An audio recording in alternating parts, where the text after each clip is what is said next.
జై శ్రీమన్నారాయణ. పరిపప్రశ్య మహాత్ముడు, ధర్మజ్ఞుడు, ప్రజారంజకుడు అయిన దశరథ చక్రవర్తి అన్ని సంపదలు ఉన్నను సంతానం లేని లోపం వేదన కలిగిస్తుండెను. కుమారులను పొందుటకు అతను అశ్వమేధ యాగం చేయవలనని నిశ్చయించుకొనను.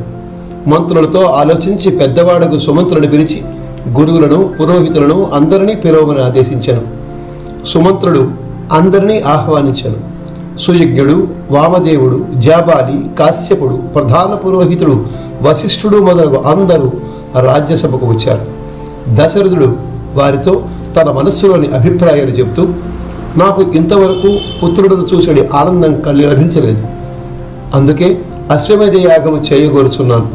శాస్త్ర ప్రకారము ఆ యజ్ఞమును ఆచరించి నా కోరికను నెరవేర్చున్నట్లుగా మీరు సాయపడవలను అని అనను.